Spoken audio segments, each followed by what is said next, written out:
You're listening to the Cantina Cast, your home for thought-provoking Star Wars talk. Join Albert and Jonesy in breaking down the latest news, trailers, movies, and of course, your favorite characters from a galaxy far, far away.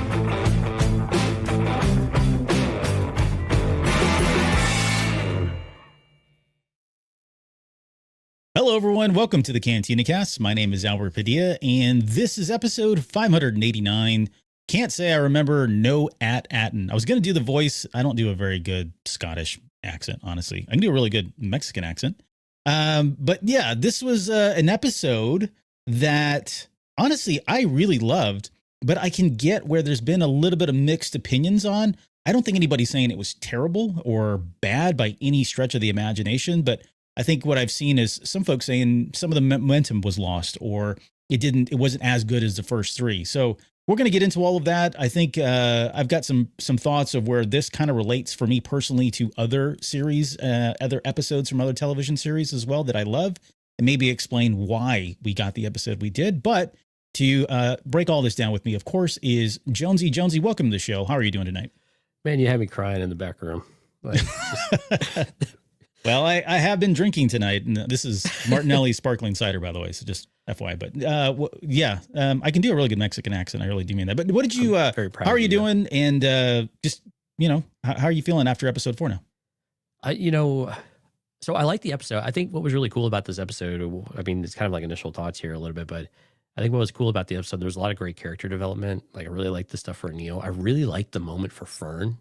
Like when she just has her breakdown, I thought that was really good. And then she snaps right back into kind of leader mode. Like, we all have that. If you've led any group of people or an organization or even just your family or whatever, sometimes, right, you have these moments of like insane doubt. And then you have this breakdown moment, and then you snap right back into it, and you just start leading the charge again, and you pick up like you just didn't miss a beat. It was just so cool to kind of see that in this character who's really just been flying by the seat of her pants, right, and leading this group. And it was really cool, that interaction with Wimps. I like that. I'm probably with many of the other people, though. It felt like this episode didn't really kind of have a climax or a kind of a big moment. Maybe the SM33 event at the very end of it. There were some things about this episode that made me really uncomfortable. That's probably just a me thing, rather than maybe the thing like the kids being put out on the front line kind of didn't feel real great. I know it's kind of a Lord of the Flies type of thing, and Wim was basically echoing, like trying to say, "Hey, is this Lord of the Flies?" It would have been kind of funny and cool, but right. But enjoyable episode. Didn't derail the series at all. I think in any of the folks that have that, I think it's a little premature to say something like that. It's still moving the story forward, and I think one part that was a little, I don't know if it's disappointing, I don't know how I feel about it yet, was actually going up to the supervisor's tower on that Achrann, and seeing and like getting so much more information about all the planet names. And then how they really didn't line up with any of the scrolls that we saw with the number of characters or whatever it was. It just didn't quite match up. So again, you could explain those types of things away. But it was an interesting episode, but probably my least favorite of the group so far. But still, I think it's still on the right track, still an enjoyable series. We'll see where it kind of goes from here, though. Yeah. Well, we'll get into more of that. I've got some initial thoughts as well, some things that caught my eye, things that I'm super interested in. But before we get into all that, you know what catches my eye every single episode we do this, Albert? Who's that? These amazing Patreon members and people in our live stream. So huge thanks to all of our Patreon members, cantinacast.com/Patreon. If you'd like to come out and check out some of our content over there. This past weekend, we did another deep dive into the jewels of the Old Republic, talking about Attin and their sister planets. So a lot of fun there. Thanks for the folks that joined us over there. Huge thanks to our now part of the tribe members, Alex, Raphael, Danny, Mike, Lauren, Dante, Rist, Jackson, Shark Man, Dan, Daz, Isabella, Uncle Leon, Josh, Jacob, and Rita Reborn. And of course, our Delusions Grandeur members, our top tier. Now, this is Rod Racing, CJ, Steve, and Rob. You're going to want to pay attention to Patreon, because once the series is over, we're going to come back and do it from a certain point of view, Fact Boy, where we're going to come back and look at our top 3 moments from the Skeleton Crew series or season, whatever we want to frame that up as, where we invite you, our Patreon members, onto that show. So if you're interested in getting your thoughts out into our Patreon wild, consider signing up for Patreon, and we'll put the feelers out there here in the next few weeks. In our live stream tonight, kttcast.com/YouTube, if you're listening to this, we appreciate the download. Come out and visit us on live stream like these amazing people. Music Train, My Star Wars Guys, Mike Draco, Sky Zeralins making an appearance. Thanks for catching up, Zeralins, and for welcome back. tuning into the live stream. Mike Robbins, and I see One Up versus CPU and Gary Smith sneaking in there. Oh my gosh, we got a Gary Smith sighting. Welcome we do, back. yeah. And all the folks in the background, we see you out there too. Please do come out and say hi, interact in the chat. Oh, Alex is out there too. My bad. Can't forget about Alex. Number one supporter. If we had to put anybody like on Facebook, you could put like top contributor. Would it have to be your brother? It might have to be your brother. I wouldn't recommend it, but yeah, I get what you're going. I get where you're going. Anyway, thanks everyone for coming out. We appreciate it. We hope you enjoy the content. Let us know with a like and a comment in the YouTube comments, or over on Patreon, wherever you feel most comfortable about what your favorite moments of episode 4 are. We'd love to hear it. Yeah, we haven't plugged iTunes reviews, but if you've not had a chance to leave us a review, good or bad, consider doing so. We do appreciate those, and we do throw them up and talk about them on the show. So we'd really appreciate the feedback there.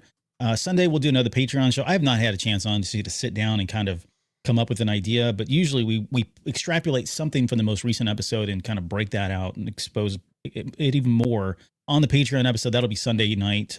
So look for that if you're a Patreon member. That'll be coming here advertised very soon. Okay, let's get into the breakdown. I'll start. I know you've been talking, so I'll just kind of pick up where you left off as far as kind of opening thoughts. I really loved this episode. I felt it reminded me a lot of some of the episodes that we get in like Star Wars Rebels, where we're doing a lot of great things. There's a lot of momentum. We're really heavy into the Jedi, and I'm using just Jedi because that's kind of, pivotal and center point to that series.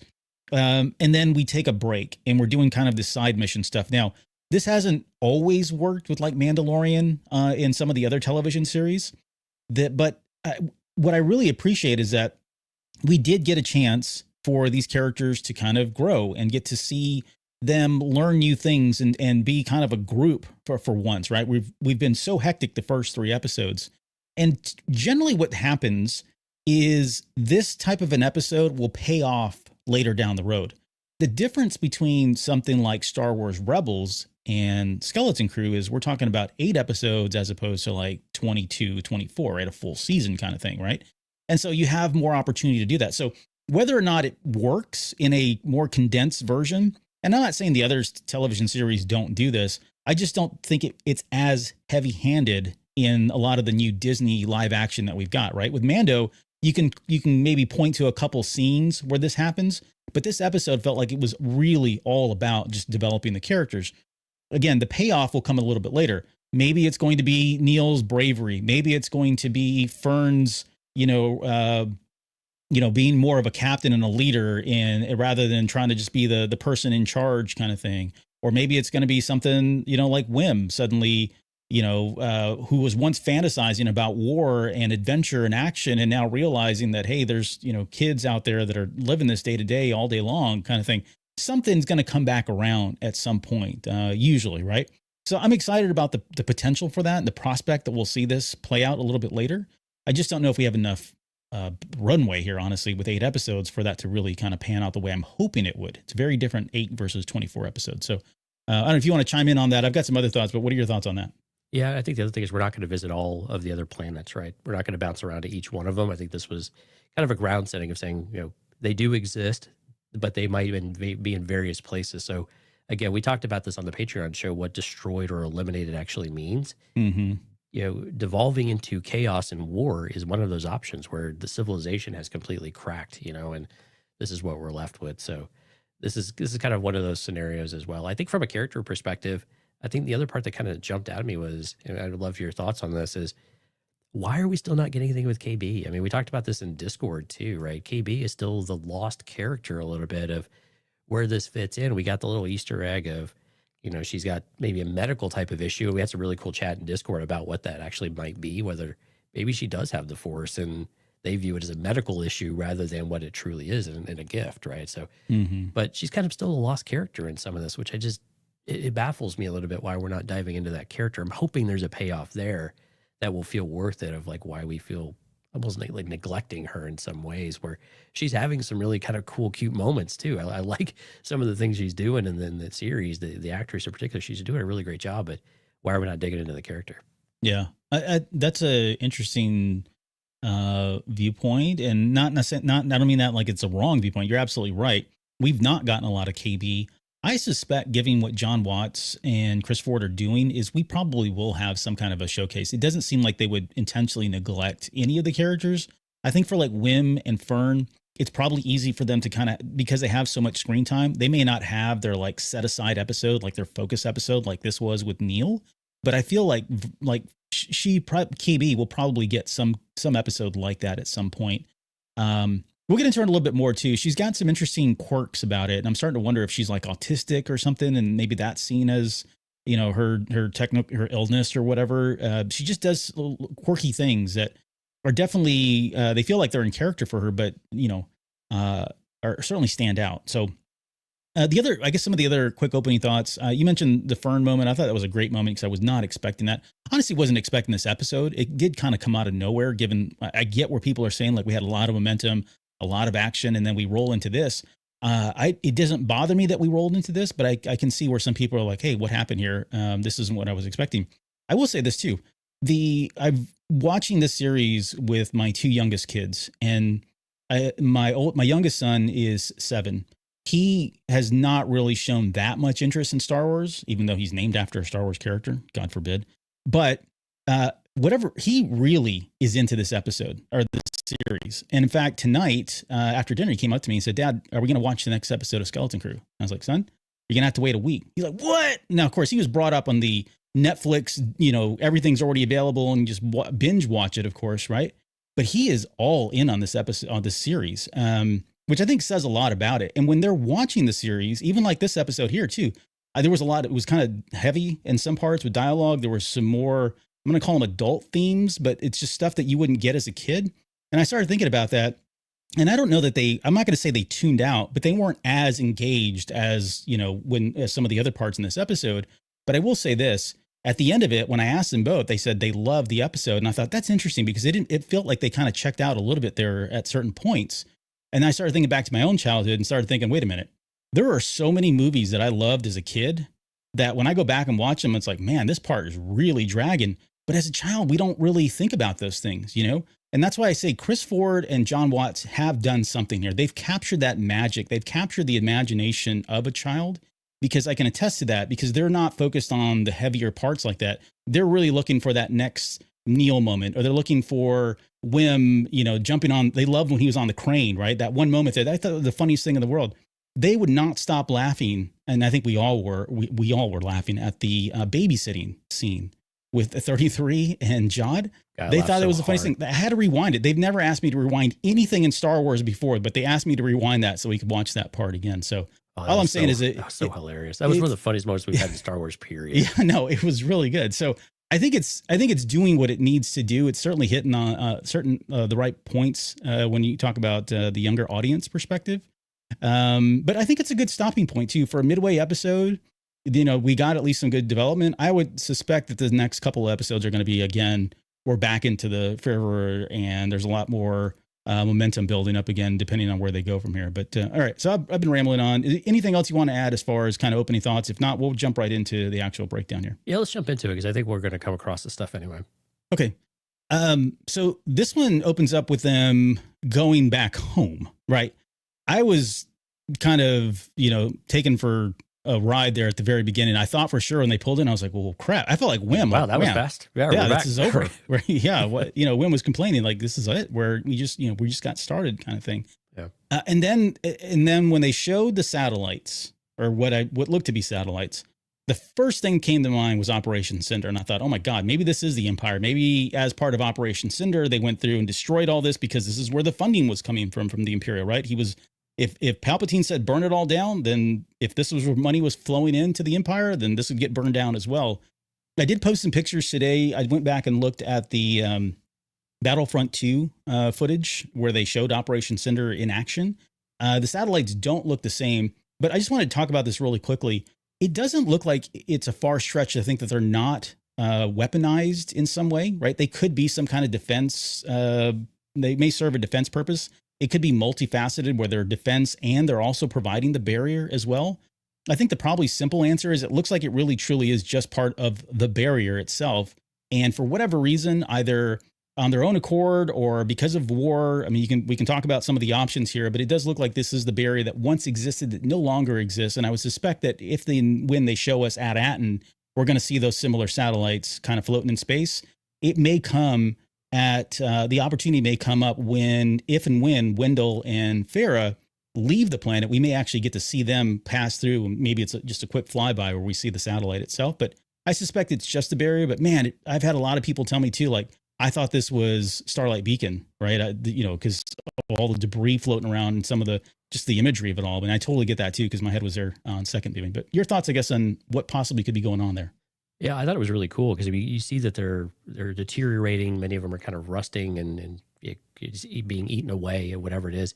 I thought it was really interesting. We talked about the nebular gas or whatever it is, like the green mist type of thing that's out forming the barrier, and how these satellites kind of work into that. And I wasn't expecting it to be an actual like type of cloudy type of material floating around the planet rather than like in the atmosphere. Like this was well above the atmosphere and outside the radius of the actual sphere. So that part caught me off guard. It was a little bit surprising that there would actually be something truly encompassing the planet to where, and are these objects, are these satellites creating that mist, or are they just holding it in place?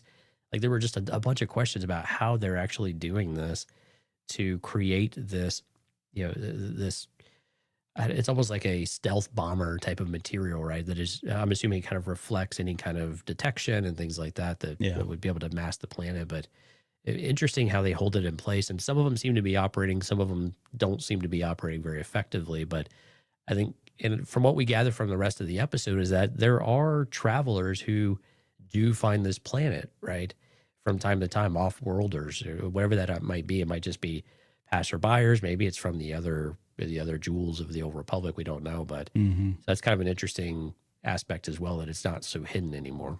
Yeah, and I think we get kind of clear evidence of that when we get to some of them were wearing stuff that looks like it's not from that planet, right? They had to have gotten. Dude, there were mud trooper helmets like in there. Yeah, exactly. Right. So I think there was, you're right. There was one character that had kind of like a mud trooper type helmet on, but some of the other ones in the background as well. And I suspect they have been trading, and people are kind of coming and going. So it would have been nice of them to ask them, like, hey, have you heard of the Galactic War? And they're like, hell yeah, we did. We fought in it, or we were a part of it, or we were a victim of it, or whatever it is.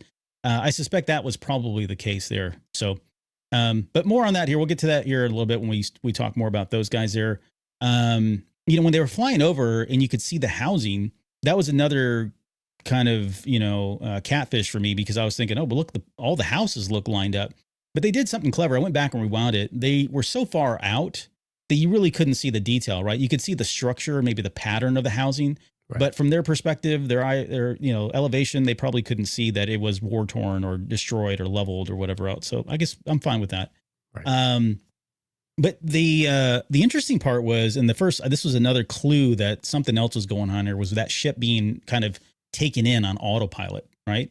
At least in Star Wars, as we know it, ships don't get taken in by autopilot unless it's been there before, or it's got some kind of pre-approval clearance to do so. So I haven't really put that much thought into that aspect of it all. I mean, outside of a tractor beam, of course, but I haven't put that much thought into it. But it does feel like maybe the Onyx Cinder was making regular routes and was coming and going to some of these planets. We know it's a ship that probably existed around the same time. It had to have. It predated, I would imagine, at this point. So I think it's probably plausible that either this ship had a different purpose before it became the Onyx Cinder, before it became a pirate ship, or it was one of the ships that was, as a pirate ship. Maybe it was making trades, and maybe it was going around doing stuff. I don't know. I tend to lean on the first part, like it really wasn't a pirate ship at one point, but it still had those coordinates in there. But it is interesting that it was pulled down on automatic, and then of course 33 says, "I'll take over from here," kind of thing. But yeah, I mean, it's definitely a freighter, right? So it could have been used to transport. Also, we don't really know what the captain would have intended to do with this before he actually found Attin and finding this planet. Did he? Because I was a little confused too. Was it the planet that was, notifying that it was on autopilot? So it was more of like a tractor beam. It seemed like it was the ship that had engaged it. It recognized the planet, and then it decided to go and say, okay, autopilot to be able to go to a certain area or whatever it was. Or was it autopilot to crash? Because it seemed like they were having a lot of turbulence and things like that too as they were coming through the atmosphere. So again, we later find out that the captain, programmed SM-33, of course, to eliminate anybody that would have come and find it. Very selfish, very pirate-like, right? But could he have also done something to the ship that would have been almost like a self-destruct had they found the ship, which clearly was buried and kind of damaged, over on that Attin. If it was brought back here, that they would have been, it would have been taken care of as well, much like the rest of his crew. I get what you're saying. Where self-preservation, where it just tanks it, right, sends it right into the planet, so nobody can get anything. So right, maybe that's how it went down the first time. Who knows? There was a nice little moment there where Fern said no adults in the cockpit. And he's like, come on, Fern. She's like, that's Captain Fern to you. She had some really good moments where she kind of called out Jod in this as well. So enjoyed that. They land on what they think is Attin. Looks very much like a post-apocalyptic Attin. Certainly it's been at war. John's like, Jod is like, this is Attin, tastes like ashy dust. And he mentions that this is like his home planet. So if they're going to hint that or tease that, I imagine we'll find out where he's from. And he'll likely, I don't know that he's actually going to say it. He may actually visit, right? We may actually end up going to his home planet at some point, but it's curious that they would put that in there and just leave it like that. Yeah. It builds mystery in the character too, right? Where does he actually come from? And that he's actually opening up in any kind of way, I think is more interesting than anything else. He's slowly starting to let things seep out about who he is and kind of his character and things like that too. My Star Wars guys chimed in and said, wasn't there an autopilot situation in The Mandalorian on the Jack Black planet? Yeah, that was the planet, though. They took control of it because they had protocols and procedures for every ship that came in that wasn't registered or something like that. Yeah. Okay. Yeah, and who would be that central authority, here on this planet, right? It doesn't seem like they have one, right? They definitely don't seem to have the technology to be able to do it right now either. Yeah. Unless it's just like old systems that are running parameters or whatever haven't been turned off and it just takes over. I'd put my money on the ship. Like the ship was programmed to do something. I could go either way. We had the babysitting moment there. Come on, baby, onto the ship, baby. Baby, come on the ship. Don't make me count. I don't know. I mean, we've all used that one as a parent, right? I just start counting. I never threaten with the count. I just start with the count and they know, okay, we're done. Right? You've got 3 seconds to comply or, stuff's going to happen. They go into, I'm calling it Fern's house. That was weird that it was exactly like the design and everything. The staircase, the mural was the same. Yeah. This starts opening up all kinds of, new theories about, we've thrown so many things out there on the Patreon. They're all clones, Albert. They're all clones. Let's do it. Where's Utini? We're cloning everybody. We're cloning everybody. If you're not a Patreon member or if you are and haven't had a chance to listen to our last episode, we really got into a lot of theories and stuff. But this is something we have talked about. We did talk about whether or not these other planets were still out there. We said that in this last episode, and sure enough, here we go. Here's one of them that's still around, at least. But yeah, it does feel more experimental now, right? Why would they go and recreate almost everything to the T? I mean, the school was in the same location. The spire was there. It looked identical, right down to the floor plans of these people's lives. There was the bus that we could see at one point when they're hiding in that. You can see the tracks. I mean, it's all lifted right off of it. I'm not sure if geologically it's the same. I didn't get that sense, but at least the way the layout is, it's 100% identical. And so, it does feel like there's a grand design, a bigger design now, and it does feel more experimental in some ways. But I don't know. We can talk about that now, or we can talk about it later. Do you want to add anything to that, or do you want to save it until we get into the very end? Because there's some questions around this a little bit later. Or maybe we'll come back to it with the questions then. Yeah. Okay, let's do that. Let's see. Neil says the tree's too big. More indication that this is an older planet. So maybe Attin was the first one, and this was set up afterwards. Well, this deterioration has been going on for a long time, I think is more or less what he was saying. So whatever destroyed the society when it started to crumble, it's been happening for probably hundreds of years, it looks like, or at least many, many decades at the very least. And the size of the tree, I'm guessing probably, 50 to 100 years, something like that at least. Yeah.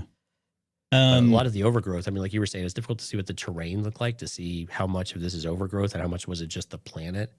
It's really difficult to be able to say of like how far ago did this actually happen. Yeah.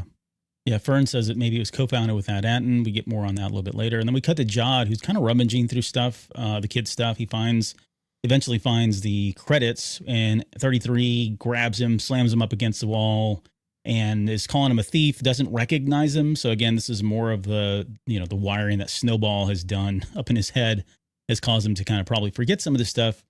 And this is where Jod says, asks him about Attin. We get the first version of Can't Say I Remember No Attin. And then Jod makes a comment about, hey, it sounds like he's going to go try to get into his memory banks and see if he can help spark his memory about what Attin is and all of that. Well, Lesson 33 says that Achrann is messing with his memory servos or something like that. I think that's what prompts Jod to be like, wait, what? Right. Like, this isn't Attin, this is Achrann. And then there's more there, and that's where he started. I'm curious if Jod actually did anything, though. It almost seemed like he was going to actually tinker with him, and then he's like escorting him down like a little old lady down the ramp. Mm-hmm. And I wasn't really sure if Jod did something or if he's just trying to coax it out with his, I don't know, charming of a droid, which doesn't really work very well. But yeah, did you have any indicator that he was actually trying to tinker with SM-33 at all? That's what I thought. Like just the way he kind of left it. That scene kind of ends abruptly. And this is now like the second or maybe third scene we've had with Jod. Right. It's probably the second. There's another one later on where it just stops. And then the next thing you know, something has happened with Jod. And again, I don't know if that's intentional. If that's trying to just play up this whole mysterious mystique portion of him. We don't really know what side he's on, what he's technically doing. But it is weird that these things continue to happen. But yes, I was with you. I thought he was going to go search the memory banks and get information, pull it out of him or whatever else. It didn't look like any of that happened because of what happens at the very end.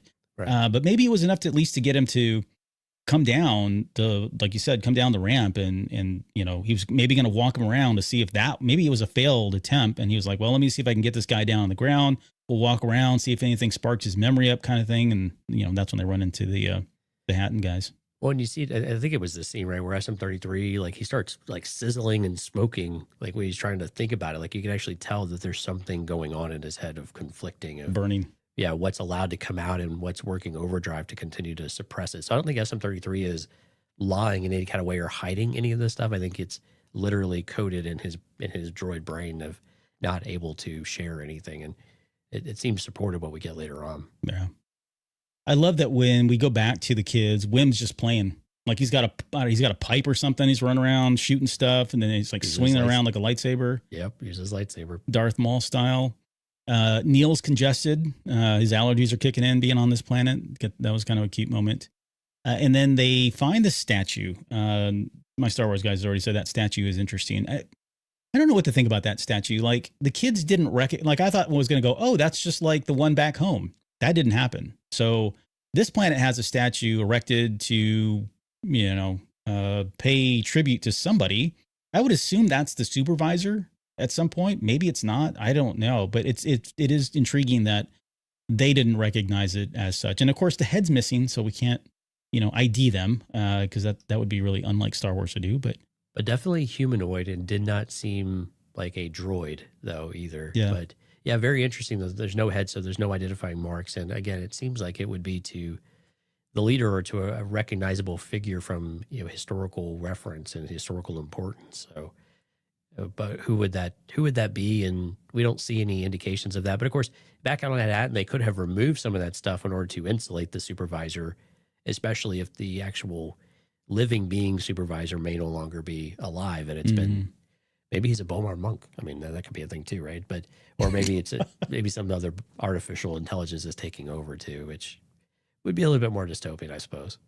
I would love it if it was a Bomar monk, just a jar, a brain in a jar with spider legs walking around. That'd be awesome. It'll be Kang or Krang from Teenage Mutant Ninja Turtles. Sure, why not? I mean, we've already jumped the shark with this. No, I'm kidding.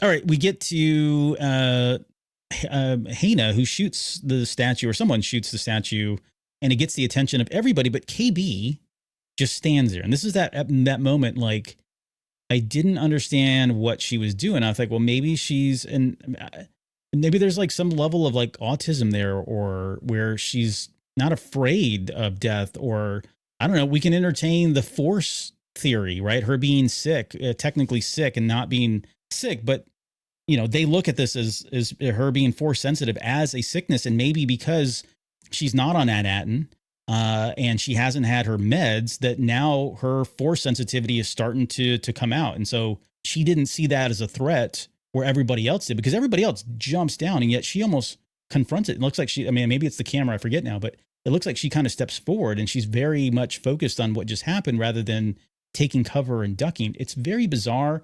Again, another thing that I think is very intentional, but I could see where maybe the force plays into that, or maybe it's just, you know, her quirkiness, and we're going to learn more about, you know, her behaviors like that. What do you think? Yeah, the hyper focus is interesting because it continues to happen, right? She continues to be super fixated on something, which again is pretty consistent with some of the symptoms that you've articulated. I didn't view it as that she was maybe reaching out or anything like that. I think she was just so focused on it that it's almost like she didn't even pay attention to it, and nothing. But again, I'm with you. If there's anything there, then she may not have sensed any danger. So like she did in the tunnels of the pirate, the pirate asteroid, right? Port Borga or whatever it was, you know, to where she's like, well, get back, you know, something might have happened. Like this time it didn't seem the case. And again, these were just kids like them, although kind of militaristic kids, but Yeah. you know, so why would there be any real danger in some of that with these kids? And I want to just full disclosure. I don't share much about my personal life, but I am a parent with a child who is on the autistic scale. And so when I see behaviors like that, I'm like, oh my God, that is exactly what my child would do sometimes in the face of danger.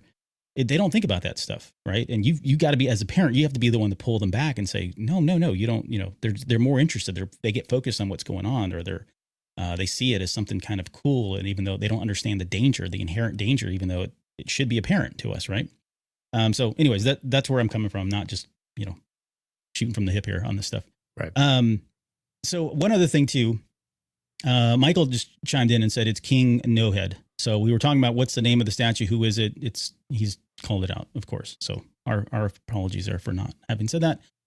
We meet Hannah, and we learn that she's a Troik, which is some faction, some clan, I guess is a technical word that they use, a clan that exists here on the planet. She mentions that they're at war with the Hattins. And I like where Wim is always looking for adventure. He says, are you guys like an army of kids battling the adults for control of the planet?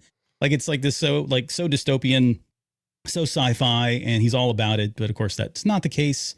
And then they hear the Hattins coming in. So they run, they take cover. I know you guys were talking about it on Discord, and I didn't get a chance to see if you guys were able to nail this down. I didn't go back and look. Is that really one of the buses that they run into? Yeah, it's one of the buses. You could see the seats are all the bench style seats like we all grew up, you know, and you could see the RX droid in the front kind of offset. Oh, okay, cool. Yeah. All right. But they go in there, they hide. We get to see what looks to be like a, you know, battle tank, Clone Wars era battle tank. It looked different. A Proto-Republic tank. Proto-Republic tank, yeah. It was cool looking, though. It was pretty cool. It looked like an old, like it would look like something you would find in SWTOR, actually. Yeah. If they were to design a kind of a pre-Republic tank. There are some in there, by the way. Yeah, I thought they were. I thought I remember it is. It's been forever, but it looked like something like this, and it had that kind of feel to it, and very old. I think the question that start kind of surfacing, though, again, with some of the gear that they have, some of the weaponry that they have, you know, some appears to be very kind of primitive. Even the guns and the blasters that the Troiks have seem very primitive in that way. But like, is all of this stuff coming from on planet, or is it coming from outside sources as well, right? Of their bartering and trading, and this is some of the debate that we had on Discord as well. Like, does like the credits that Jod had? I mean, would they even find value in old Republic credits? Do those hold value in their society that's left, right, of this warlike culture that both clans or all the clans seemingly have? But then again, off-worlders probably still find value in some of this stuff, and they could bring heavy artillery type of objects, like, you know, supposedly like this tank. But it looked like it was a little worse for wear too, so they've had it for a while. So it's not like they're getting a lot of traffic to be able to do this, and bartering and trading makes sense for that to be a large part of how they survive and accumulate weapons, munitions, even foodstuffs and everything else. Yeah, I mean, I would suspect at this point, you know, we don't know how long it's been kind of at war, but at this point, I would imagine the currency has, like, they're probably on, you know, galactic currency, right? And so that's why these credits were able to say, okay, fine, we'll stand down. We're not going to go at war because you gave us $5 of lunch money to them. They understand the inherent value in all of that, right? So, and yes, I would agree what you were saying earlier too about just they are probably trading openly with everybody else in the galaxy. I'm actually flipping through the Old Republic, the Art of the Old Republic, because I could have sworn there was a picture of one of the battle tanks at the time, which is really not the best thing to do right now. But I got, sorry, ADHD is kicking in there. Steph's joined us. Jorge's with us as well. Who else popped in a little while ago? Oh, Risk joined us. Hey, Risk. Welcome, sir. And Star Wars stuff by David says, nice shirt. At Albert, your shirt's okay too, Jonesy. Yeah. I think mine's better, but it's just me. Okay, where are we? General Strix. So they, she basically tells them, look, we see the Eopies as well, which is interesting that is like what they're living for. Like they were talking about, that's a currency, and they were fighting. There's a war going on over Eopies, and they were just, to me, they're like the poop preachers from episode 1. But it makes sense. They're food and hides, though. And yeah. So they have a lot of value, much like traditional tribes would have had here in in the U.S. or in the Americas, before the colonialism came through and all that. I think I would have, we didn't get to see it. I would have suspected to see a lot of these things out there, but whatever. Well, we're kind of in the quote unquote urban type of area, in the suburbia area, too, right? Yeah, so we're not exactly out in the wilderness, right? Finding these things. Yeah, 30 miles east on 35. You go that way, take a left at the smokehouse. You'll run into the ranch land out there with all the Eopies. But they take them back to their school, aka their headquarters, which was the school itself. I don't know if you listen in the audio description, they did talk about that was the atrium where they took their testing as well. Right. They've just converted it now and made it this kind of base of operations. We meet General Strix, who's the leader of the Troiks. It's also the father of Hana as well. And, they introduce him as the true ruler of Achrann. That got me thinking, I wonder what the other guy's name is, and how many factions are there? How many clans are on this planet as well? We're probably not getting answers to any of that stuff, unfortunately, but probably not. Again, more world building. I like she said Captain Fern when they introduced her as Fern. She's, again, a nice little moment for her. And when they introduced Neil, he's like, we're kids. Like, stop. We don't want to be part of all this. We didn't talk about this yet, but and maybe now's the time, but I just thought everything about Neil was perfect in this episode. I don't know. I'm not part of Neil Nation by any means, but my God, it was a great moment for this character. Yeah, he continues to be the heart, I guess, I don't know about the common sense of the reason, because he's clearly driven by fear and by his own kind of self-interest, but clearly he feels and has interest about everybody else around him and just wants to do what's kind of best for everybody as well. We talked a little about this in episode 1 and 2, right? Especially episode 1, where he's willing to go follow Wim and basically flunk just so he's with him, right? But even though he wants to be with Runa or whatever her name was. Yeah. In the class. And of course, now he's a little bit fixated on Hana here, which was really super cute, though, watching him on the ledge with her a little bit later on. And he scooted close to her twice, as his little kind of, frumpy self moving around. But he's just the heart and soul of the team, right? And he's the one that I think they would all look back to as like kind of their North Star, if you will, for just what do you do if you have a question about what's the right thing to do? What would Neil do? Yeah. Yeah, and I kids take a lot of crap for being actors, but Robert Timothy Smith, he's doing an amazing job. Yes, the fact that he's got this costume on, but there's so much that's conveyed with his delivery of his lines, right? The voice acting technically that he's doing. I don't know how much of him is, a lot of that is his body work as well, but he's doing a phenomenal job. When this series is over and this kid comes out in something, there are people that are going to go to see him because they're going to want to see him without the makeup and just how much he brought to this character. He's really, really talented. So I don't know. I can't go out and say enough about him and, prospects and what he's going to do later down the road. Let's see. They mentioned that they treat the kids as adults. They honor their children, which seems kind of a weird way. I know you said it earlier, like this was kind of weird that kids were at war, but then I was like, this is Star Wars. We have kids fighting as Jedi. The Jedi do this all the time. And it's almost kind of there's a parallel here, right? They're saying, oh, we honor the kids, but really it's just an excuse to, in my opinion, just an excuse to be like, okay, well, they're capable of, carrying weapons and going to war and being scouts and being the front line. I think Strix probably, especially with these kids, probably saw them as an opportunity to, hey, if they die, then no big deal kind of thing, right? It's not my kids. It's not my troops, right? I think part of it was a genuine test, although it seems weird to us because we don't grow up in this kind of a society. But I can see where if this is all you've ever known, that yeah, this is just part of everyday life. Kids go out there; they are leading the charge. They are the scouts. They're the first in and the last out kind of thing. Unfortunately, because they do treat them as equals. But it was weird, and fortunately, it got a little bit darker here. I could tell. Just again, couch check, looking at my kids, and they're like, "Wow, what the heck's going on here? This is a little different. It's a little bit more darker than what we've had in the last couple of episodes." Yeah, I probably have a little slightly different perspective on it, but pretty similar though in some ways. I think yeah, they have the kids, they're capable, they get to a certain age. Everybody has to contribute at some level. We've seen this in many cultures. I think the Jedi, it's a little bit different scenario there.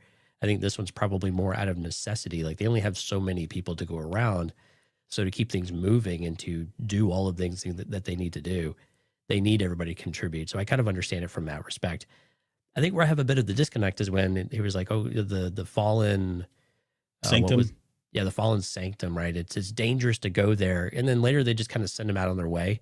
So I think it was kind of BS that it was a test. I think he was literally just being kind of cruel and they're weak. They will have zero value here. Let's throw them on the front lines as fodder. And that's the part that didn't sit right with me of like how can a character with his daughter Hannah, he was kind of willing to sacrifice too, to be fair, right? Of throwing out there in the front line. It was her choice, I suppose. I don't find that honoring the kids at all. That whole sequence and some of the way that he described these types of things and the behaviors of putting these weaker ones out there just didn't feel like none of it felt right to me. It just made me feel really uncomfortable. And I didn't really enjoy some of those scenes very much just because it just felt so odd, right? It just didn't make sense. And the character itself was very up and down. We didn't know what to expect from him and like what's driving some of that. And we're not going to get into that. We're not going to probably revisit a lot of these characters, right? But like, why would he do this stuff? Like, what purpose does that serve except that he's a jerk almost, right? And that's the part I just didn't get. Like, why not have them help you in some way rather than just be cannon fodder? And maybe that's just the help that they have because they just need someone to be able to, that's expendable and, hey, go do this. But that's not honoring your kids by doing that. Just you're literally just putting them out there as cannon fodder. And, you know, at least Hannah, and I kind of like that story arc we got with Hannah too. We haven't really talked a lot about her, but, you know, very kind of, I want to be just like my dad, you know, a bit, but I'm going to be successful. We're actually in this Jonesy? war. What? I can't. There we go. Hey, I see you now. Sorry. I don't know what happened there, but you paused. Okay. I don't know if I paused. I don't know. Okay. I'm still here, I think. We'll edit this out. We'll edit all this out. Yeah, the magic of editing. Yeah, editing. So that's interesting. I see that this makes more sense now because when I walked away from this episode, I think I saw your comments about that. I never took it like you're not wrong. First off, let me say that you're absolutely 100% right from Jonesy's perspective and from our civilized world perspective, right? But if you think about a real world example, if you go over into any other country that's like war torn and they've got kids out there on the front lines, that's the nature of the society, right? They don't see it as like, let me back up. I never walked away from thinking that Strix was a bad person. He was making bad decisions and he was definitely doing the wrong thing here, right? But I don't think it was ever coming from technically a bad place from the way he saw it. That's just the way they were brought up and raised. And that's why Neil was that he was saying all the right things to Hannah. And that's when she was like, wow, kindness. What a novel concept. We have no kindness. We've never even thought about the concept of kindness because all we know is war. All we know is that when you're able and of the age to carry a blaster or a rifle, that's what you just go and do, right? It's not about fodder. It's not about taking advantage of people that are, kids so much. It's about survival of the fittest. It's like she said, it's about, you can't be weak. You always have to be strong kind of thing. But I can see where if you're coming from it like, hey, I wouldn't have done this, and this is not the right thing that we as a civilized world would do, then totally see where that actually sits and feels really awful. Alex coming in with a nice, Wolverines. It's exactly, and if you know what we're talking about, it's another 80s reference.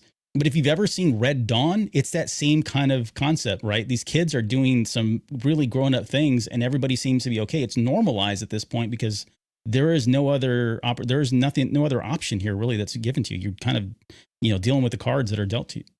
But that was the thing that I felt like he knew what he was he knew what he was doing, and he knew that he was going to get these kids killed, and he really did not care. Like it didn't serve him any purpose except it was going to save his own people from it, when his people were capable of doing the scouting and probably doing it rather successfully with a low likelihood of casualties or fewer casualties. Whereas he just kind of threw these 4 on the front line and just like, well, yeah, it's cool. Just kind of go do it. But right? what if he came around this? I get it within their society though. I totally understand all of that though. So I'm not arguing. I just didn't like it. I think it's just probably where I'm at with it. I just didn't like it. It felt really uncomfortable for me.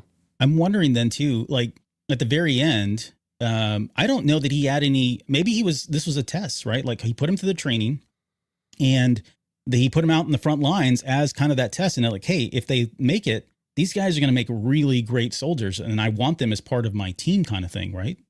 No, I'm not following that one at all. Cause he saw how terrible they were and he knew exactly how terrible. Even Hannah's like, wow, you guys are really awful.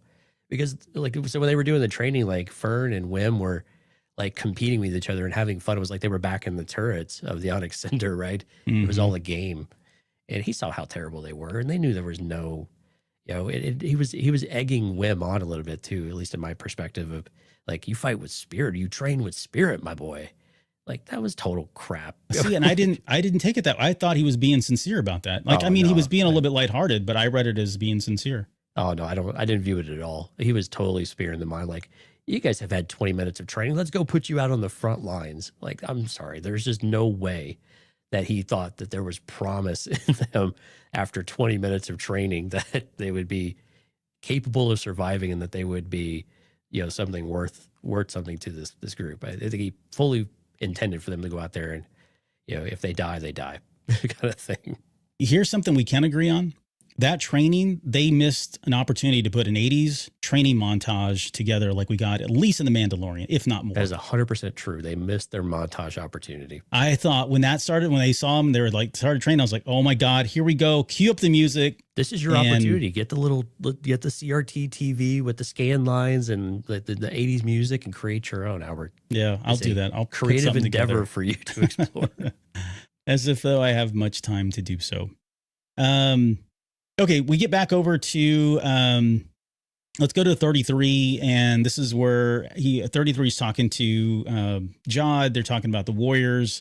He mentions being snuck past them as they're coming down the ramp, but we talked a little bit about this already, and suddenly they're all surrounded by them, and they ask him, what flag do you fly? So that made me think, okay, there's probably more than one clan. They would have assumed that they're just from another one, maybe, or maybe they see clans as like, what sector of space are you from? Since, I mean, they're obviously on a starship, right? They saw the starship there.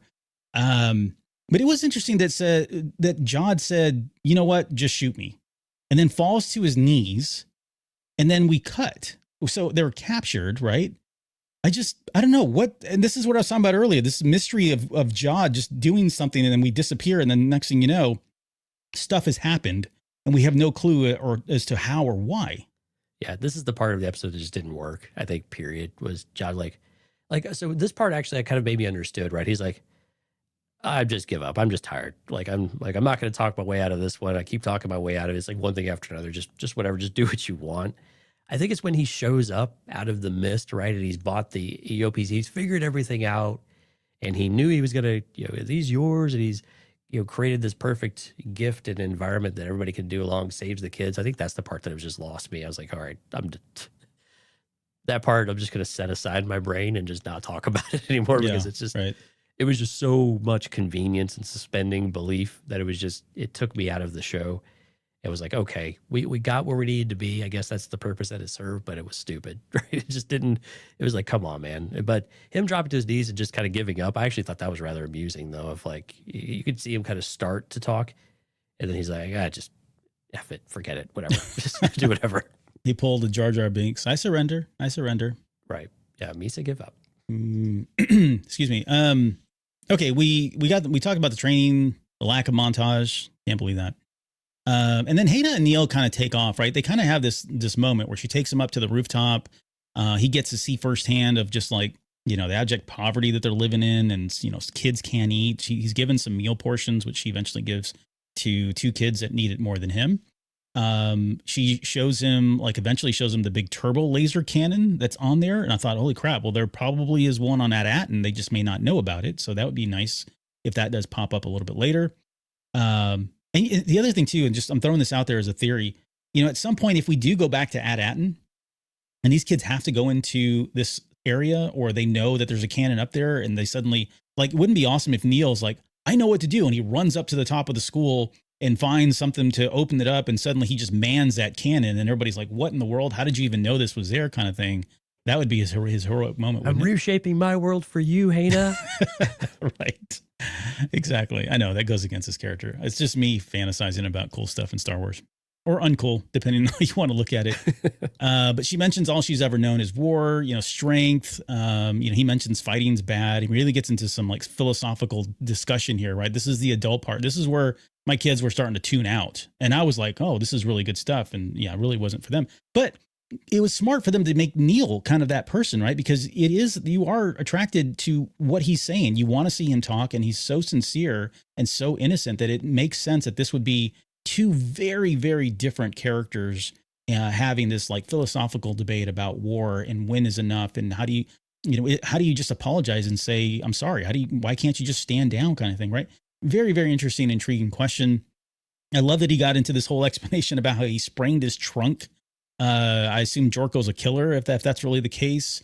But I loved everything about this interaction, and then, leading up until the very end, which I got to say, when she gives him that, and I'm jumping ahead, we'll come back in a second, but when she gives him that kiss on the cheek, I think the audio description says Hannah reaches in or leans forward and kisses him on his plump blue cheek, is what they use in the audio description. And I was like, what in the world? But it was cute. Rather elaborate. It was very elaborate, very detailed, very descriptive. But what did you think about the interaction between Neil and Hannah?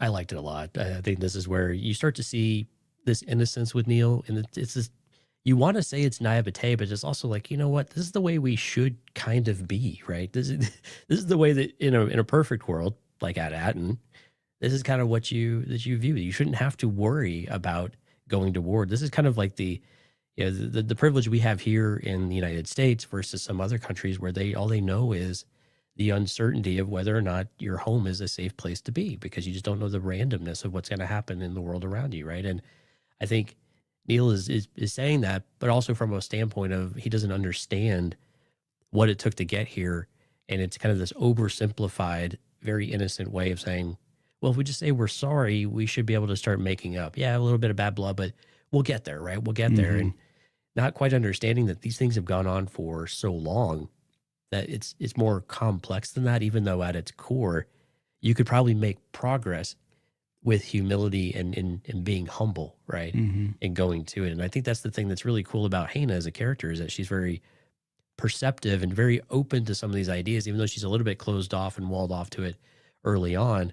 She's at least willing to listen to it, and she's able to see through what she viewed as weakness as, leading to kindness, like you were saying a minute ago. She says this a little bit later, but you can start to see those cracks and that little smile on her face of, he's different. I don't know if I agree with him, but he's different, and it's making me think. I really like that when characters are a little harder edge, and I love it that it's this kind of teenage girl, that wants to be a leader and wants to be kind of a war hero, in place of her father and succeed, but is willing to start to shift her ways of thinking now, because that will influence what kind of change she might be able to make in the future. So I think those are always promising. And I think that's what Star Wars gives us in a lot of ways, is that hope of being something different and doing something different. I think Rebels did a great job of this in particular, right? You were mentioning kind of Rebels before. I think these types of stories, they do a really good job of, like, these little nuggets here about what can we do better in the future? What is the possibilities that we might be able to explore if we just make one difference now? One small difference now can make a big difference later. Yeah. And it becomes, right, it's a trickle effect. It's infectious in a lot of ways, but it starts with being kind, which is kind of what he kind of lit that spark in her, right? We'll see if that ever comes out, but definitely what you're talking about there. I want to go to the chat real quick. One Up versus CPU says, Hutty's Eye of the Tiger. Come on, man, let's do that. Somebody needs to do it. There's a precedence. Rob says we need a hero for that song. Mike Draco says, I read Just Shoot Me as this plan to find treasure is proving more trouble than it's worth. That's much more eloquently than what I said. Well done, Michael. Alex says, what do you think the point of showing Neil that large cannon was? Was she making fun of his nose? No, I don't think it was personal. He says, before Jod revealed, this is Michael again, before Jod revealed he bribed the soldiers, I thought maybe he did some force stuff to get out of it and took the soldiers off guard. I have the same thought. I was going to say it, but we'll probably come back to it in a little bit. I imagine that's really what's happened there. Or maybe he killed everybody. I don't know. Or SM33 probably would have said something or done something, or maybe he participated. I don't know. Well, we'll see. Zeralyn says, I love the Neil Hana scenes, perhaps my favorite in the episode. She says, agreed, Jonesy, strip away the complexities. The reality is simple. Neil's kindness is revolutionary. I'm going to frame that. No one ever agrees with me. Thank you, Zeralyn. Take a screenshot. Note the Take time. a screenshot. Note the time. Sorry, she also said the way Hannah phrased it summed it up best. Don't have the exact quote, but she says she needs to face the reality of her situation while still carrying that hope and optimism that was inspired by Neil. So yeah, well said. See, these guys need to be doing the show, not us. Where am I at? I'm trying to find where I'm at in the stupid notes now because I got. So they were up on the top of the roof of the school. Yeah. Oh, so yeah. So we cut back over. We get to find out Kim's an assassin. I wanted to make a meme of her with like that Olympic assassin guy. Well, she like doesn't miss when she shoots, whatever. But she reminded me of the Olympian that was a meme there for a while in shooting. Wim tries to, he get that little funny scene where he recoiled. Again, that's kid humor. I mean, it was funny, but kids loved it. They thought it was hilarious. And this is where Strick says, I'm going to take him into battle. KB's already, they head out there and KB's already saying, look, the minute we get a chance, we probably should run, right? At some point here. Yeah. It's interesting. Follow Fern and run. Right? Yeah. Whatever you do, follow Fern. And that's going to weigh into us here in a few minutes. I love that, that Hannah, stepped up for Neil, right? She just had this great exchange, this great moment with him and realizing that, hey, he needs somebody. He's not going to be able to, she knows him already that well, at least. And the way she just stepped up and said, hey, I'll go with you kind of thing. That was very sweet. It's also a little bit refreshing that someone is actually so open and transparent with how they feel. Yeah. Like Neil, like he's not afraid to say like, no, I'm terrified. I'm really terrified. Yeah. And he has another moment of like, I don't know, clarity or lucidness for everybody where he says the real brave thing would just be make peace already. Right. I mean, that's how things work. It's usually the hardest thing. It is the hardest thing, but it is so simple, at least in his eyes. Right. And then this is where we get Jod showing up with the Eopies. We talked about maybe what happened. He says that, he had credits and he bought them back and everything else, but it's just weird that he just came out of the fog like that and just happened to be right there. I don't know. Again, how did he know they stole them and that's what they wanted and they were okay with this? Why if they stole them, what they wanted to use them? Yeah. This was convenience, so I'm going to let it go. Yeah. I mean, it could be plot convenience, right? And it could just be, look, this is what we do. We get into the weeds on this stuff and we break it down, but a lot of times it's really not that complex. So it's fine. I did like that we had our first family moment though, right? It felt like everybody was together. Everybody was joking. Jod makes that quote about like, how many hides are we talking about? Like, I'd rather have the hides than the kids. And they're like, what? And Neil runs in and hugs Jod, like daddy moment kind of thing, of course it's just a parent and he has an adult around him that didn't want to send him out in the front lines for a few minutes at least now.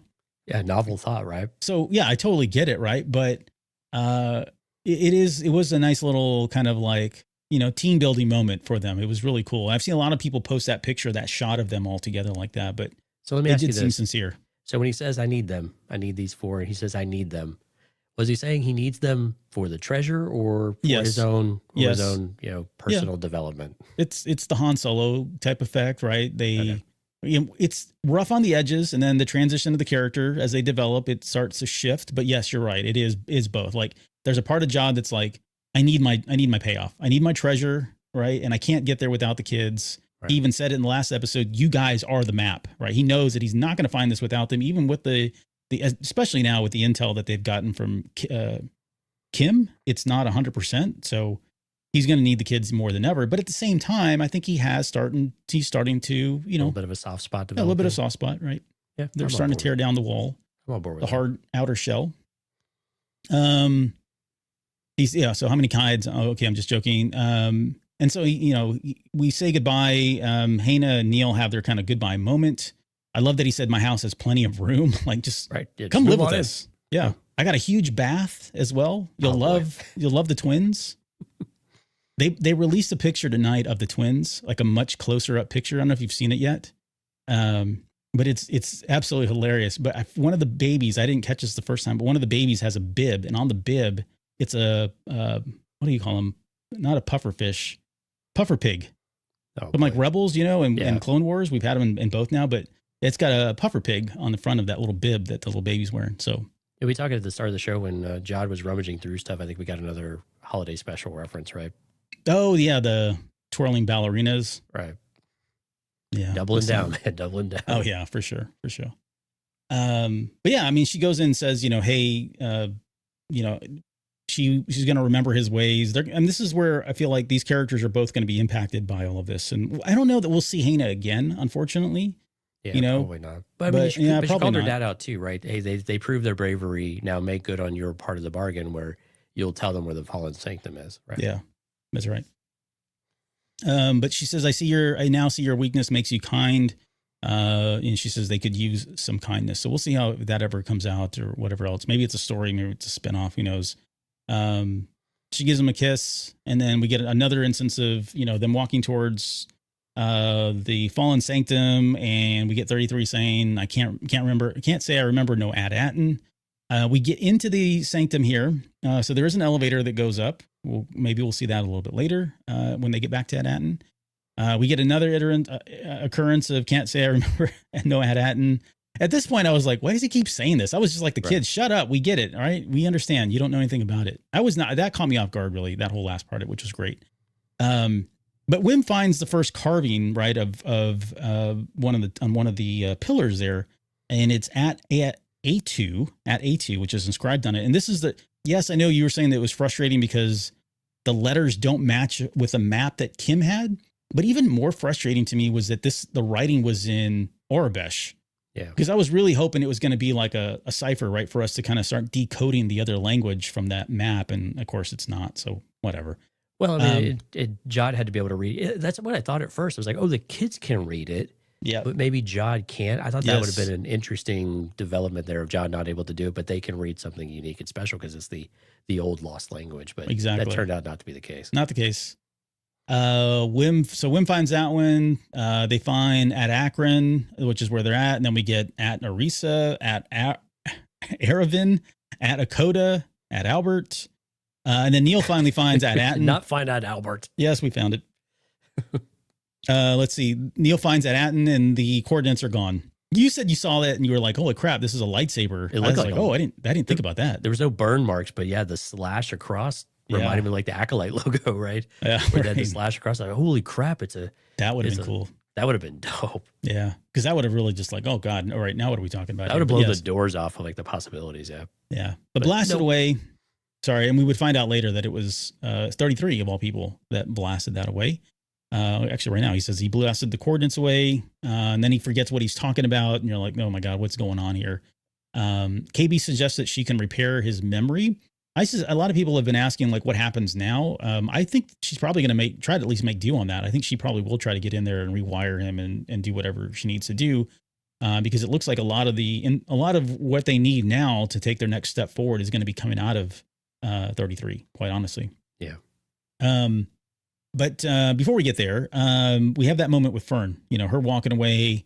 I love that Wim walks up to her and is like, "What do we do now, Captain?" Like he's acknowledging her as the leader, which had to be it had to make her feel really good to hear that, given the circumstances. Maybe not, because she is crying at this point, right? She's a child that's been burdened with leadership and literally the lives of other people, and feeling like on top of all this, what we're not seeing, that these kids don't have their parents, and as tough as they are, as grown up as we want to think they are kids. And at some point, if you've ever sent your child off to even like a 2-day or a 3-day camp, right? They break on that second day, they break on that third day, and they really start missing you in so many different ways. Right. And this is exactly what's kind of happening now. This is it's subtle. I'm not saying they're going that far deep, but I think this is where a lot of this is starting to break down for her, right? In a lot of ways.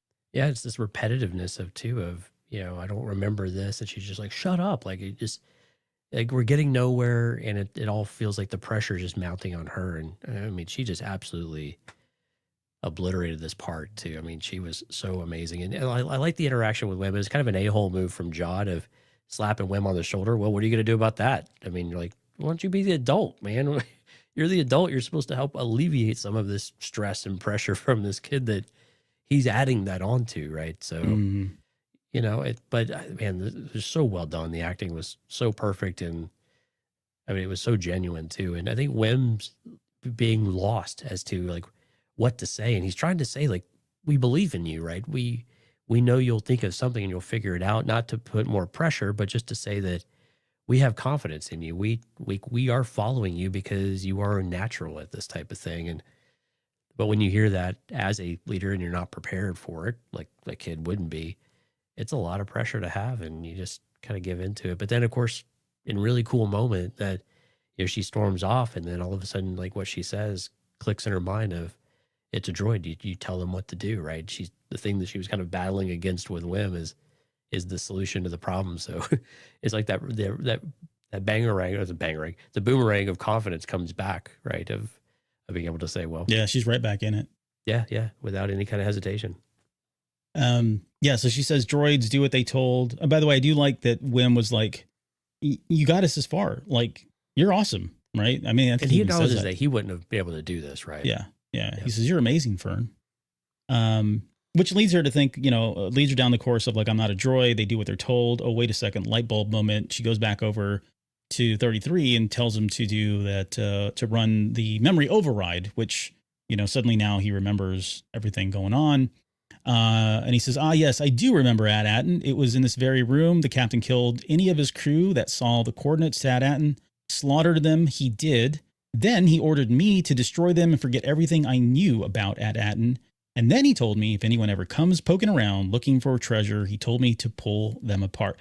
And this is where it got a little scary. I was not expecting it. It got, again, a little bit darker in a different way, different type of darkness than we had earlier. What do you think of the director choices here with the cameras? Well, very, very weird. You and I have talked about this many times, and maybe not many times, but we've talked about, what is Star Wars and like some of the staples and things that we've seen over the years, and it's continuing to evolve, right? I think that's probably what we're seeing here. I don't know that we've ever had this particular camera angle. It's a more, almost like I'd say it really started to kind of come around like late 90s, early 2000s, that kind of shaky first person in your face camera perspective was used a lot. But we've never really seen it in Star Wars. And I could be wrong, but I was trying to think back on at least live action, definitely not in the movies, but in live action, we've never seen that perspective. And I couldn't tell, like, it wasn't so much that it was we were looking at 33, but they were using the choice to use kind of like a wide angle lens. It was almost like a fisheye type of. It was a fisheye. No, that's probably better. It's almost, it was still wide angle because we could see a lot of the background, but you're right. It was that fisheye kind of lens. And that was, I wouldn't say it was jarring, but it was different. You know what it reminded me of is, remember when 3D was kind of coming out and you could tell the parts that they actually made 3D because it just looked really weird. Yeah. It kind of reminded me of that back from like the late 90s, early 2000s when they were trying to roll some of that out. But I mean, I think they were trying to do it for the effect, right? Maybe this is like the perspective of the child, and just suddenly everything is, you're so scared that this is what you see, even though that's technically what they see. But I don't know. It was came out of different nowhere, though. Yeah, it was very different. So I don't know. I haven't seen a lot of people talk about it, quite honestly. And maybe that's a good thing, because I think this is, if there's been any other television series, my goodness, this is all we would have been talking about, right? Unfortunately. Right. So, but it was effective, I think, for what they were at least trying to do. I assume that's what they were trying to do. Hopefully they'll come out. I'd like to know more about that choice, honestly, because it's just very different. So something else I wanted to ask you about was, how do you feel about SM-33? Like the doubt, the other part I'm kind of struggling with is whether or not we trust SM-33, right? We've been in this boat a couple of times now, I think. Maybe early on it was easy to explain that away, but now we've got this where Fern's the captain, but now his previous captain is overriding all of that. So now we have all this, insane doubt as to whether SM-33 could be trusted, or even that he's I don't want to say any of these are like good guys, right? But he's on the side of the kids at the very least, and is there to protect them and kind of be that nanny droid type of thing where it would lay life and limb like he was at Borgo, right? Mm-hmm. Like how do you have you any difference of feeling about how you feel about SM-33, or is just no, this is just the wrinkle in the story and we're just kind of rolling with it, or do you have any discomfort with kind of where this is going here? With I think, I mean, you're right. I think we're meant to like not trust 33 at this point because he is kind of a loose cannon. We don't know his mental state at all.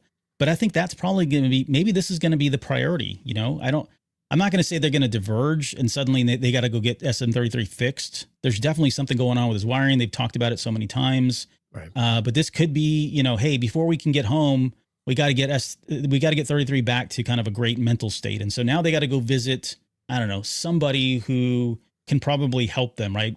Jod knows a guy. And so they're going to diverge, go to some planet, get his mental state back, get him fixed up. And then once they've got him fixed up, then they can make the next step to going back to Attin. But I suspect that's got to, it all resides with 33 at this point. So they've got to resolve that in some way, unfortunately. So I think we're meant to not trust him, but I think they're going to explain it with Star Wars by saying, look, we'll get him fixed and he'll be fine after that. We'll just bypass all of that, right? In some way, right? They'll give you some Star Wars term for it.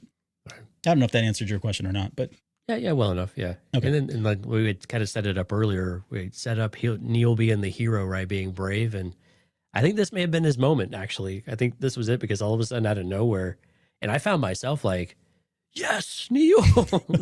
He even got heroic music playing in the background. He did. He had his moment. He was just missing the light shining down on him or something like that to really accentuate the moment. But you know, throwing the stone or the rock or whatever it was at SM-33's head to get his attention to save his friends, and that moment of bravery of stepping up and then instantly regretting it. But it was a really great moment for Neil, and this was like Neil's episode. Yeah. Yeah. I mean, he literally says, leave them alone. Like, you know, you shall not pass kind of thing. 33 runs at him, falls over after Jod turns off the off switch on him. And, you know, Neil passes out, which was the perfect way to kind of end this heroic moment for him. What better way for Neil than to just to pass out? He was trying to say something too, which makes it even more funny. But so where does this go from here then? Like what's like, where does the next episode pick up from here? I think it starts with SM-33. Like I said, I think it starts with them realizing that it can go two ways. Let me back up. There's two ways.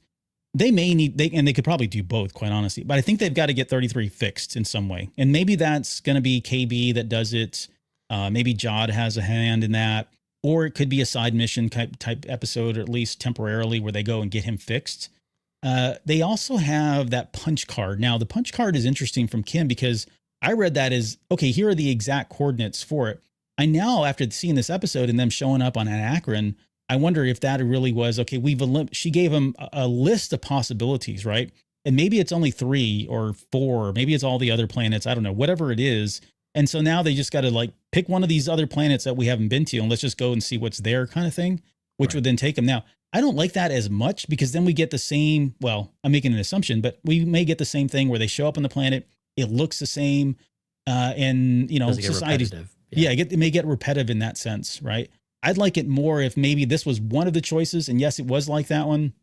I think they've given us enough information to at least assume that the others are probably set up that way, so we don't have to see that. If you think about the trailers and the teasers, and I'm not saying anything spoilery, this is stuff that's already been released. We know we are going to this like Canto Bight casino. I don't know, whatever kind of planet that was. We've got that. There was one scene where there's like a mine of some sorts, or it looks like they were in a mine. You know, they're all kind of in their garb. We've got some junk planet where like this just crab looking crawling thing. This could all be the same planet, but it feels like we're at least getting 1 to maybe 2 different locations. So I don't think we're going to hit all those other planets, all the other ones. There's too many, to be honest. I don't think we're going to get those. So I think it's going to be, again, so summarize, KB says, well, let's go get him fixed up, or they decide they're going to fix up SM-33, and or they're going to start hitting the rest of some of the planets that are on that list in hopes that they find the true Attin. But I don't know. Where do you think it goes from here?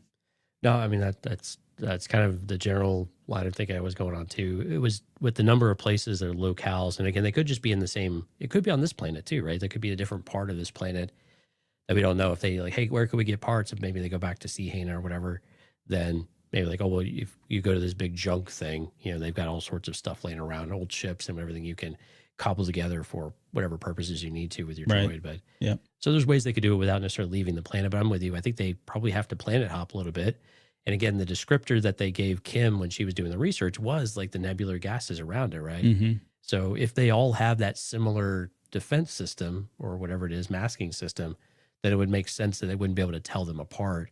And they clearly kind of all name them in a similar naming convention anyway. So that there would be very little to differentiate them so many thousands of years later makes total sense. But yeah, it kind of seems like we'll have to do a little bit of a repair journey here, what to do with SM-33. I'm kind of interested to see where we jump off. We pick up literally right where we left off, or if they do a little bit of a jump back to the ship or something like that, so they don't have to show us how they got the droid back or something to that extent. But I imagine they're going to want to spend a little time with these to see if there's anything else in this room, in this chamber, that gives them more hints as to what's going on while they root around in SM-33's memory banks.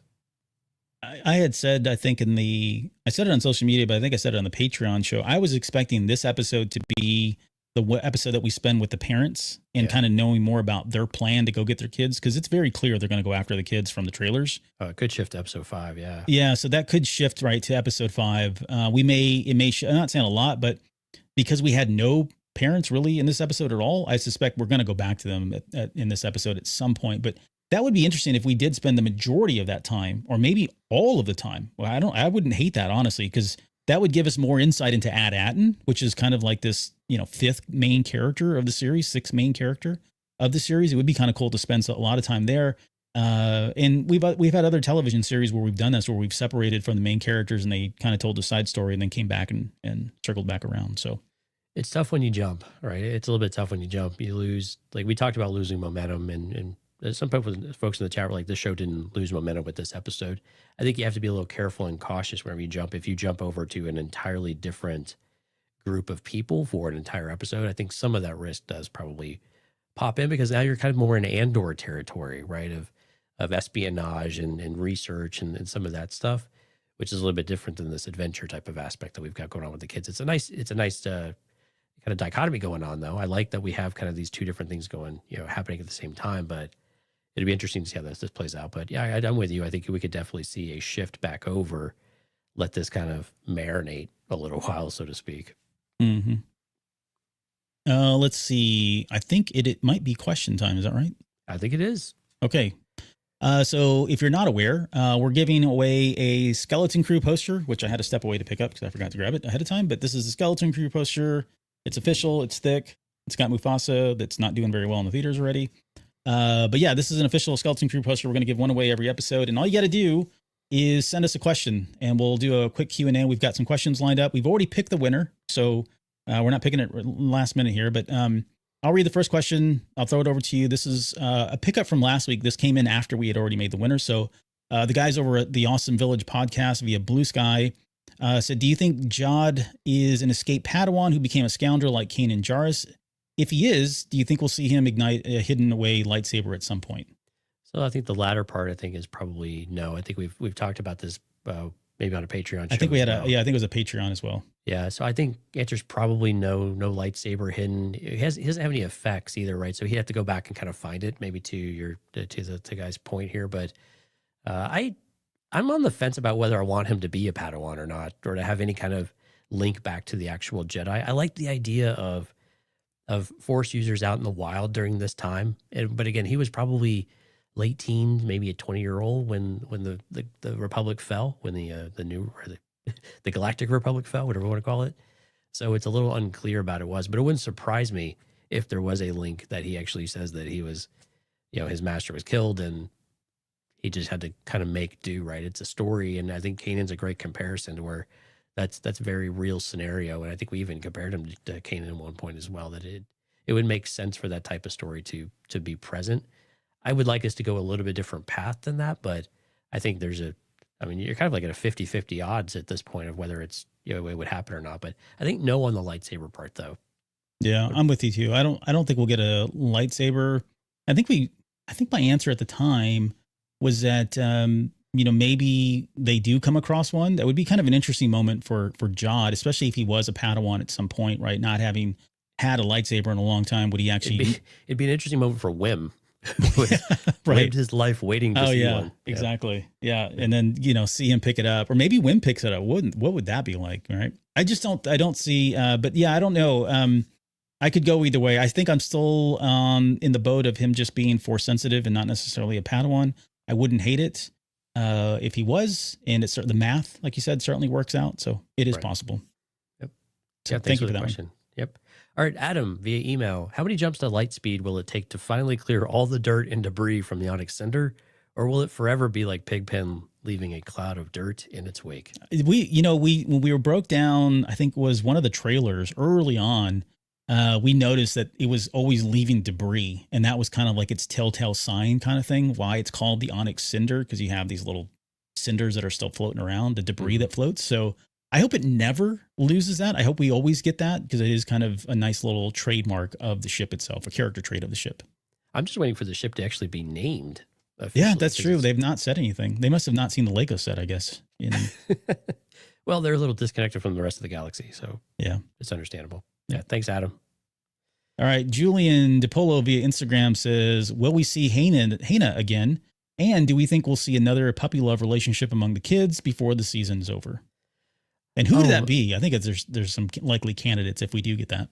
Yeah, I think if you were to talk about the puppy love thing, maybe Wim and Fern. Fern, yeah. You got that conflict. It's kind of a typical trope to be able to explore, or enemies to lovers, I think. Well, that's I'm not going to go that far with kids, of course, but enemies to puppy love. Yeah, to puppy love, right? Mm-hmm. I think that's probably the most likely one. I think we kind of saw a little bit of this episode too, and that maybe that wall and that admiration that Wim might have. I don't think he was just trying to make her feel better. I think there was truly some admiration when he kind of gets over his own ego and excitement about what was going on. Yeah. Will we see Hana again, though? I would love to see Hana, but it's kind of difficult to know if we come back to this planet when we know we've got other planets to go to. And then, honestly, it's still want to get home, right? I think for Neil, does Neil need to have Hana in his life? I think it was a learning moment for him. Hana's not going anywhere, though. So they would have to come back here to be able to do it. So if we do see Hana, I think it would be probably pretty limited, maybe just a short scene connecting back for whatever reason or purpose. But I think the likelihood is probably pretty low. Yeah. What about you? I'm with you. I don't, as much as I'd love to see that, and I want to see the payoff for what effect that Neil had on her. It's hard to get there with only 4 episodes left, knowing they've got a whole galaxy to explore, and they still got to resolve whatever's happening at Attin itself. Right. So it just feels like we probably don't have enough time. Could they be setting something up later? We've talked about this many times, and we have yet to kind of see it form the way I was hoping we'd see it form by now. But this is supposed to be one of several cogs in this Dave Filoni verse, right? In some kind of larger picture. Maybe there is a point where she does show up. I'm not saying a movie or anything, but in a future series, right? If we ever get, I don't know, Rangers of the New Republic or whatever they decided to kind of repurpose that storyline, those elements, we might see something where they've kind of planted the seed, and we'll see that. So as much as I'd love to see her, short answer is probably no, not at least in the series. Maybe season 2 if they come back. So thanks, Julian. Appreciate that. All right, Andrew Ward from Instagram.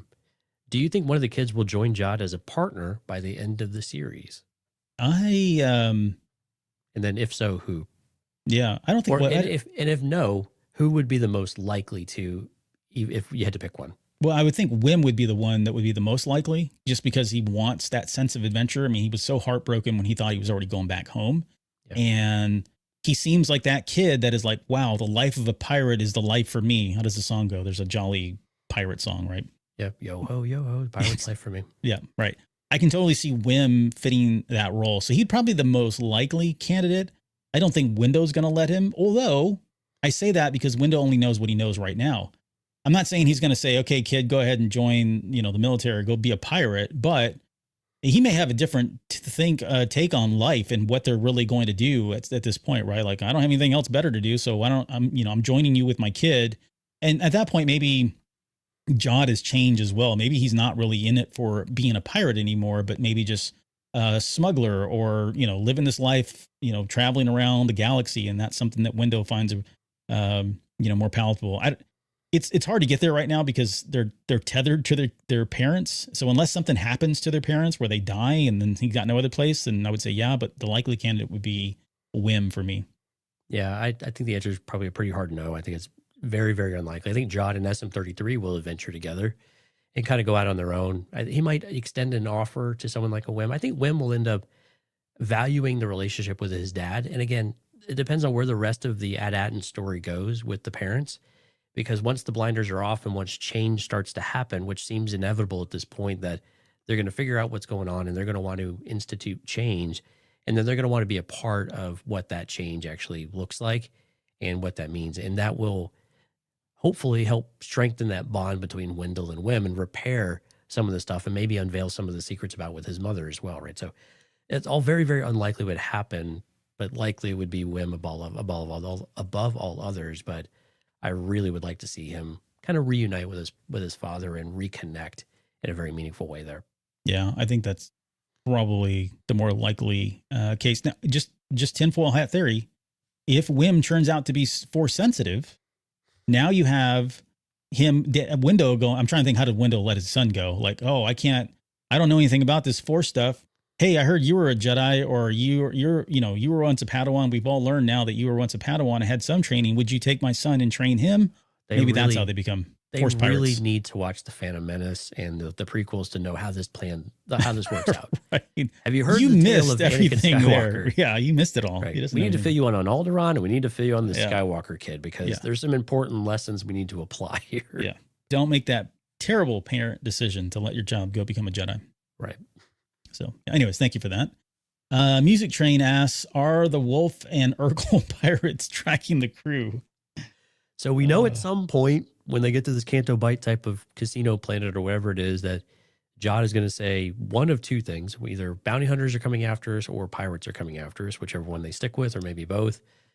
So it didn't seem like it. It seemed like they were hiring bounty hunters to be able to do it. But I think clearly we'll see these characters again, because they were the antagonists for Jod specifically, because they've got things to resolve there with Captain Silvo and the bad blood there too. So I think the overall answer is going to be yes, they are probably still chasing him.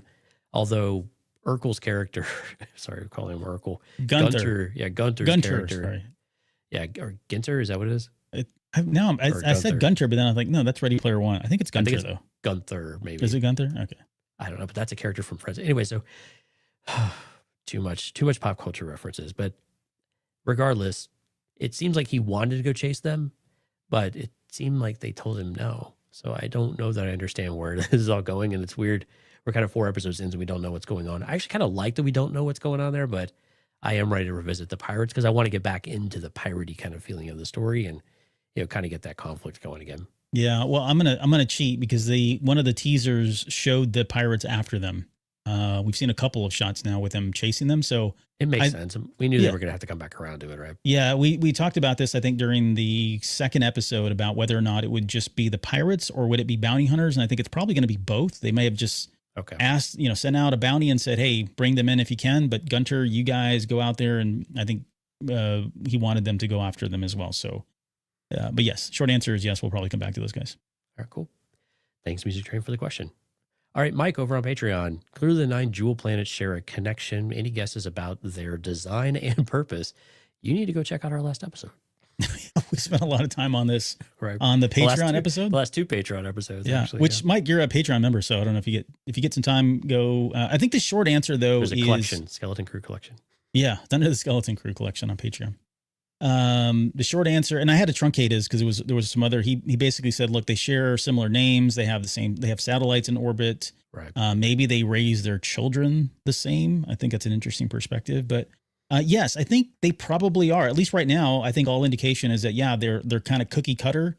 Whether that was intentional for the purposes of a better society versus some kind of weird galactic experiment, I don't know what that would even, or why, or how that would work. That's to be determined, I guess, at this point. But yeah, I have no reason to doubt that these are probably all kind of very similar in design and purpose. We just don't know what that is exactly. I want to say this too, real quick. I did try to zoom in on the mural in that one, in the house that was all broken up. Mm-hmm. It is exactly the same. However, there is something, it looks like parts of it have come off the wall, or it's been intentionally changed in some way. That's really not the important part. What I was really focused on was the symbol in the sky. Because I thought, well, maybe if that symbol represents like the funding accounting principles that are going on here on this planet, then maybe at Achrann had a different symbol because they had a different, role in the galaxy, right? That was not clear to me. Like, it does look similar to the symbol of Attin, but I could make an argument that it's different as well. Not too different, but it's so blackened, and they purposely pulled out on that camera. Like, they're at such a far angle that you really can't make it out. And even trying to enhance it with AI, I wasn't able to kind of blow that up anyway. So that's a bummer. Yeah. So as of right now, I think it's probably the exact same symbol, which is even weirder, but it would be cooler if it was two different symbols. I think that would lead us in a different direction. So yeah. And Mike, over on Discord, we were talking about the social experiment side of it as well, where it seems like there's a consistency across the different planets, or at least these two planets so far, to where there's something there that has, there's a reason for it, a purpose of why they've done it this way. But whether that's because they felt like this was going to build a better galaxy, maybe they didn't like how things were going. There's a lot of speculation there. So yeah, join us over on the Discord and the spoilers channel. We kind of talked about, I think, Keisha and Utini and maybe Lucid Truth and Cab chimed in on some of that stuff there too. Yep. And thank you to all those as well for the conversation. Yeah. So Utini, Keisha, and Lucid Truth and Cab, we did enter your name in for the drawing as well. Tonight. Since you had so many great comments and there were questions kind of sprinkled and all that. So I did throw your names into the drawing for tonight as well. Okay. Well, the moment everybody's waiting for. Who was the winner this week? Winner is Adam. So Adam, thank you for your question via email, and we will reach out. I think Adam won an Acolyte poster from us too before, didn't he? Oh, really? I think so. I think you're right. Yeah. He's going to have a collection of posters. This is going to be a new thing for him. So yeah. We'll reach out. I will reach out over there and then get your information, confirm that we still have it, and we'll get that sent out to you very soon. And I'm going to send these all out. I'm sorry. I've been queuing them up just because it's a long trek to the post office, and I was out of the tubes. I mailed them in these really nice tubes so they don't get ruined, but I have all of them. They will go out this week for all of the posters. So, and then I'll probably queue them all up for the next 4 episodes and send those out when we're done as well. So don't worry, I've got your stuff and it's on the way very shortly. All right. I think that's a show, my friend. Well, I know you want to say thank you to some folks that joined us in the live chat. Yeah, KTDcast.com/YouTube. If you're listening to this, we'd love for you to come out and join the live stream. We had a lot of great comments and activity out there. Music Train, My Star Wars Guys, Mike Draco, Sky, Zeralins, Mike Robbins, Alex, Wonder vs. CPU, Gary Smith, Risk Bayless, Jorge, Steph, Star Wars Stuff Podcast, anybody that was in the background. Thank you all so much for coming out. If I missed anybody not intentional, please do say hello. Leave us a comment, like the video. Let us know what some of your favorite moments are. Continue sending those questions over to us, whether you reply to the YouTube video or if it's over on Patreon or in Discord or whatever. We'll try to capture those or send us an email. Hello there at cantinacast.com. We would love to capture all of that. Our show next week, because next week is Christmas Day, if you can believe that. I don't normally do this, so we're putting that together about what the actual day is. So it might be a little bit of a different day and time, just to be able to accommodate family activities and things like that for the Christmas holiday. New Year's Day will be something similar to the following week. So you will still get your fix of the breakdowns from us within a couple of days after the show, but there might be a slight delay, and we'll post that in advance and we'll let you all know what to expect from us. Yep. We'll have that hashed out tonight. We're going to stay after and kind of hash it out. So you won't be waiting long. We'll figure it out. We'll let everybody know once we do. Let's see. And then Sunday night, we will do something. We'll do something. Oh, hey, one up. I will add you into next week's as well. In fact, we may just throw 2 in there for you. Sorry about that. I didn't catch your episode on Twitter. I'm off Twitter now, so I have to remember to check that account. So unfortunately, I apologize for that. Sunday, we will do a Patreon show, and it'll be more of this conversation. We'll dig into some other stuff. I haven't put any thought to it, but there's a lot here I think that we can still expand upon. If nothing else, I think it may be worth visiting that at, and we've already had some really good conversation about that. Maybe we can talk about the other planets and kind of circle back to the Patreon episode we just did a couple days ago. And maybe see now with the information that we've got from this one, does anything change? Do our opinions change? So why does Strix hate children? It'll be the Strix breakdown, I guess, is what we'll do. So, all right. Jonesy, any final words? Anything else before we get out of here? Nope. Thank you. Can't say I remember any final words, Albert. Oh, nice one. Well played, sir. All right, guys. We'll see you on Sunday.